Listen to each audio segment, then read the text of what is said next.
Hey Gemini, this is your semi-biweekly reading.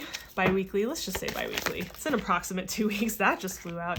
So we are looking at the period of time from the full moon on September 29th in Aries in tropical astrology to the 14th of October for the new moon in Libra, which also happens to be the first of the eclipses in eclipse season. Yes, we're back in eclipse season, and it happens to also be on the south node, which has to do with release. And the energy from the full moon to the new moon is waning energy. No matter what else is going on in astrology, we can always count on the undercurrent of the moon being stably there, right? It's like it's always waning in some sense during that period of time or building from the new moon to the full moon. So that's what we're working with here.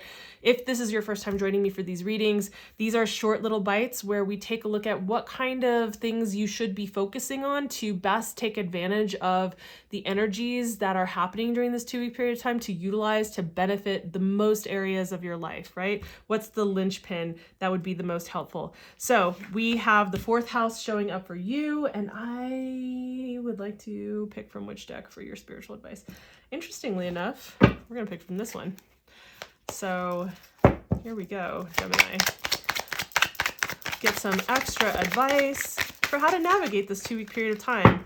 So, and all of those other videos, like the astrological highlights video, will be out also at the beginning of October, which is just in a couple days after this comes out, plus the, the monthlies. So you'll have a lot of other guided information. So if this feels too short, don't worry about it. There's going to be a lot more information. So here we are looking at look at this, whenever I shuffle. All right, so we have the fourth house as showing up as the place where you could be putting your attention into to look at what needs to be cleaned up and cleared out, what kinds of things need to be dealt with, what is not in alignment anymore, what can be released. And this can have to do with our ideas and our beliefs in this particular area of life, not just the area itself. But what we have showing up here for you is the fourth house, Gemini. So fourth house, this is your home. Very much can be your physical home, like your sanctuary, where you live, It also can have to do with parents, like family, parents, right? So like early childhood too, like your formative years. So that's what the fourth house represents. Now, perhaps there are memories, beliefs, ideals that have to do with like early childhood or with parents and family in that sense. Or perhaps it really just has to do with like your actual physical home and what's happening in your home. This includes the people who live in your home with you. So if you have roommates or, you have a partner or whatever it is, even though this isn't the seventh house and it's not about like a serious relationship type thing, this could have to do with like if you live with a partner, that's included in your home, right? So pay attention to that. With that, we have the Five of Swords as your advice. Now, in this particular position, I'm going to say that whatever communications you have, be conscious. Like the advice here is like, hey, watch out for being really like wanting to be right and wanting to win at any cost when it comes to people that live within your home, or when it comes to like parents or like that early family kind of like connection that I was talking about, right? So not necessarily like distant cousins is what we're talking about, but like definitely parents can be included in this. So, and again, people who live in your home, right, with you.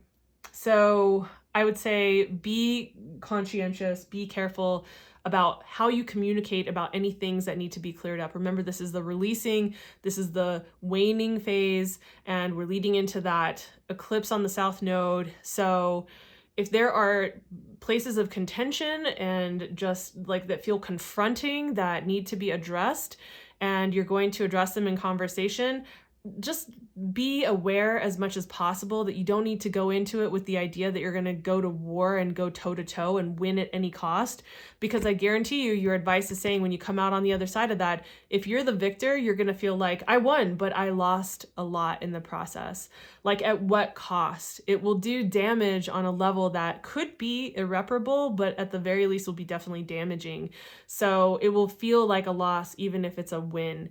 And so there is this caution for you to be careful about your words, really be mindful about that with yourself. You are ruled by Mercury, so even more so for you, I think. And also, you know, the being conscientious of which kind of battles you choose to enter into as well, because you could come out on the other side of it, not the victor, and being on the losing side of things, and maybe losing more than you bargained for because you felt, I don't know, too stuck in a prideful, like an unhealthy prideful place, in an unhealthy egotistical place, like not ego in the healthy sense, right? But like in this, or pride in the healthy sense, but in this like really unhealthy place, and coming from that place and not willing to back down, not willing to be humble, not willing to work things out, not willing to whatever it is, and just fighting for the sake of it, you know, could come out again feeling like there's a great loss that happens in the process. And like, was it really worth it? And I feel like that's a question that really comes up with this, is like, was it really worth it? So definitely check out your monthly readings. Those will be out in a couple of days for the October 1st for all of October. I'll try to have those out a little bit earlier, so maybe I'll have them out around the same time as this, but if not, within a couple of days. So, and also the astrological highlights video. So if this was helpful in any way and insightful, please give the video a like. It does help me as I'm building this channel a lot. It really does help me so that I can just be seen by more people as I'm building this. And, you know, if you feel, you know, like you want to share it with people, that's awesome. Thank you for that, for your support with that. And also, why not subscribe? Hit the notification bell so you don't miss any of the videos as they come out on the horizon. So thank you for your time. Thanks for being here. I'll see you in the next video. Bye.